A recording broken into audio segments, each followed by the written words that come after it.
सुष्मिता अपनी जेठानी शांति के साथ रहती थी। दिखाने को दोनों देवरानी जेठानी एक दूसरे से बहुत प्यार करती थी, लेकिन देवरानी जेठानी के बीच की लड़ाई उन दोनों के अलावा अगर कोई जानता था तो वो थे उनके पति। उन दोनों में हमेशा ही लड़ाई होती रहती थी, कभी खाने को लेकर तो कभी कपड़े को लेकर। ऐसे ही एक दिन सुष्मिता का पति वरुण अपनी पत्नी और अपनी भाभी शांति से कहता है, सुष्मिता भाभी और भैया, मैं सोच रहा था कि इस घर में एक नौकर रख लेते हैं, क्योंकि इस बड़े से घर में मेरी भाभी माँ और मेरी प्यारी पत्नी के अलावा और कोई नहीं रहता। इस घर की सफाई करने में इन दोनों का कितना समय बीत जाता है, ये हमारे लिए खाना कैसे बना पाएंगी। तो मैं सोच रहा हूँ कि इस घर में एक नौकर को ले आता हूँ। वरुण, आइडिया बुरा नहीं है, लेकिन इन दोनों का झगड़ा देखकर मुझे लगता है कि हमें 2 नौकर रखने चाहिए। भैया, इतना बजट कहाँ है कि हम 2 नौकर रख सके।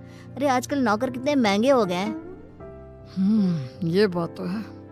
ठीक है, फिर 1 नौकर रख लेते हैं। हाँ, इस घर में नौकर ले आओ, लेकिन 1 नहीं 2, क्योंकि जो नौकर मेरा काम करेगा, मैं नहीं चाहती कि वही नौकर मेरी जेठानी का भी नौकर बनकर रहे।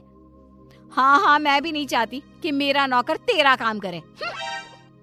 हाँ, तो कह दीजिए ना जेठ जी को कि आपके लिए भी नौकर ले आए वो।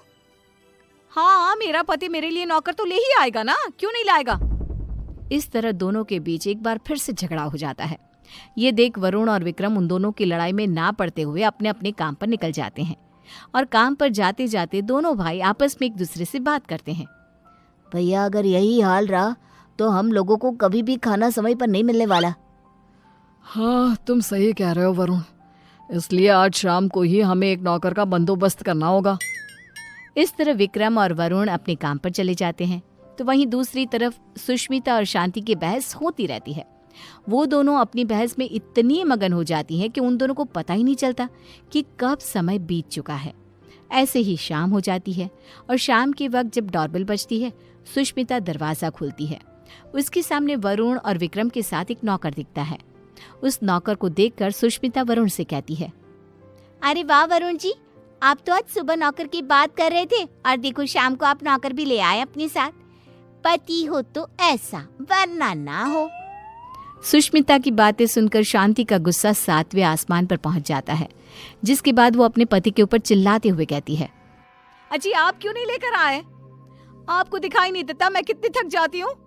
अरे भाग्यवान, इस नौकर को मैं और वरुण हम दोनों ही लाए हैं। श्याम लाल किसी एक की चाकरी नहीं करेगा, बल्कि वो पूरे घर की सेवा करेगा। हाँ भैया, बिल्कुल ठीक कह रहे हैं। श्यामलाल, किचन ऊपर है, जाकर खाना बना दो।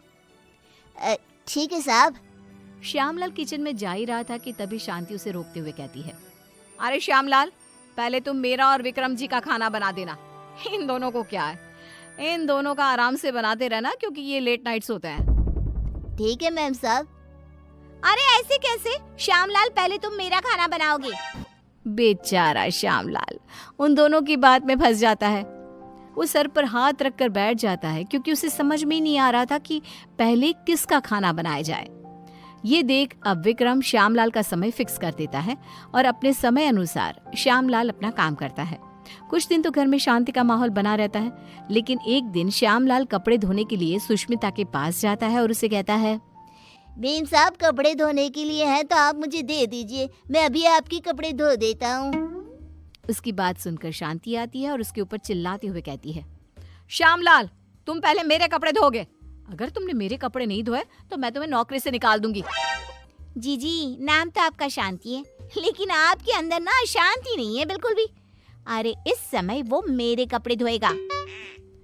हाँ, श्यामलाल उन दोनों की बातें सुनकर फिर से एक बार फंस जाता है। दुखी होते हुए कहता है, मैम साहब, आप दोनों ही मुझे अपने कपड़े दे दीजिए, मैं एक साथ कपड़े धो दूंगा। नहीं, हमारे कपड़े एक साथ नहीं धुलेंगे। नहीं, हमारे कपड़े एक साथ नहीं धुलेंगे। उनकी बात सुनकर श्यामलाल बेचारा एक बार फिर कंफ्यूज हो जाता है, और वहां से मुंह लटकाए नीचे किचन में जाकर काम करने लगता है। ऐसे ही समय बीतने लगता है, और एक दिन श्यामलाल शांति के कमरे में कुर्सी पर खड़ा होकर पंखे को रगड़ रगड़ के साफ कर रहा था। ये देख सुष्मिता नौकर के ऊपर चिल्लाते हुए कहती है, श्यामलाल, तुमने आज तक इस तरह से मेरे कमरे की सफाई तो नहीं करी। अरे ऐसी कौन सी मेहरबानी करी है जेठानी जी, जो तुम उनके कमरे की इतने अच्छे से सफाई कर रहे हो। श्यामलाल कुछ बोलता तभी शांति आ जाती है और सुष्मिता को जवाब देते हुए कहती है, देवरानी जी, आप कुछ नहीं बोल सकती क्योंकि अभी आपके कमरे की सफाई का समय नहीं आया है, तो आप मेरे कमरे में आकर अपना लेक्चर मत दो श्यामलाल को। सुष्मिता मुंह बनाते हुए वहां से अपने कमरे में चली जाती है। कुछ समय बाद श्यामलाल सुष्मिता के कमरे की सफाई करने आता है। सुष्मिता श्यामलाल से अपने दरवाजे को भी घिसवाती है और अपने शीशे को भी चमकवाती है। कभी अपने कमरे के फर्श को अच्छे से रगड़वाती है और इस तरह श्यामलाल पूरी तरह से फंस जाता है। उसे समझ में ही नहीं आ रहा था कि इन दोनों को कैसे संभाला जाए, लेकिन वो बेचारा करता भी क्या, मजबूर था। ऐसे ही एक दिन श्यामलाल बाजार से सब्जियां लेने जा रहा था, तभी वो खुद से कहता है, क्यों ना मैं एक ही समय पर दोनों मेम साहब की सब्जियां ले आऊं और दोनों को अलग अलग समय पर दिखा दूंगा कि मैं अलग समय पर यही सब्जियां लेकर आया हूँ। यही ठीक रहेगा। इस तरह श्यामलाल सब्जियों को लेकर आ जाता है, लेकिन जैसे ही वो घर में घुसता है वैसे ही उसके सामने सुष्मिता और शांति खड़ी होती है। ये देख श्यामलाल के पसीने छूट जाते हैं। ये देखकर सुष्मिता कहती है, क्यों श्यामलाल, तुम्हारे पसीने क्यों छूट रहे हैं? तुमने कोई गलत काम किया है क्या? श्यामलाल, मैंने कितनी बार मना किया था कि इसके काम के साथ मेरा काम नहीं करना, लेकिन तुमने फिर से वही किया ना जो तुम्हें नहीं करना था। इस तरह दोनों अब श्यामलाल को खरी खोटी सुनाने लगती है और इतना सुनने के बाद कोई नौकर उनके घर में काम कर ले, ऐसा तो हो ही नहीं सकता। इसलिए श्यामलाल ने जवाब देते हुए उन दोनों से कहा, मेम साहब माफ करना, लेकिन मैं आपके घर में और काम नहीं कर सकता क्योंकि एक ही काम दो बार करना बड़ा ही मुश्किल हो जाता है। अरे तो क्या तुम उसके पैसे नहीं ले रहे हो? उसकी ये बात सुनकर बेचारा श्यामलाल चुप हो जाता है और ना चाहते हुए भी उन दोनों का काम करना पड़ता है। अलग अलग समय पर एक ही काम 2 बार करता हुआ खुद को देख वो बहुत परेशान होता रहता है। परेशान होकर विक्रम और वरुण के पास जाता है और कहता है, साहब मैं और काम नहीं कर सकता, यहाँ एक ही काम 2 बार करना पड़ता है। अरे एक काम अगर कोई 2 बार करेगा तो परेशानी हो जाएगा ना, इसलिए मैंने अब ठान लिया है कि इतने कम पैसों में मैं नहीं काम करने वाला।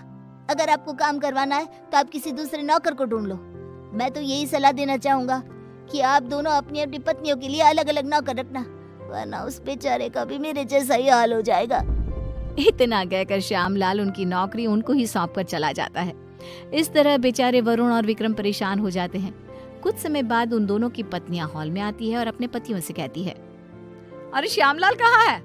अरे श्यामलाल कहाँ है?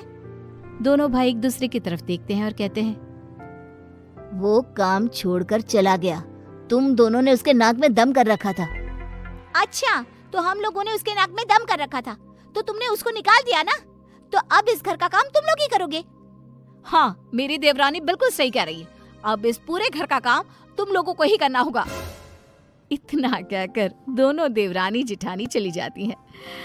अब बेचारे वरुण और विक्रम दोनों को ही घर का काम करना पड़ता है। घर की सफाई, कपड़े धोते, बर्तन धोते और खाना बनाने के बाद बेचारे दोनों ऑफिस जाते।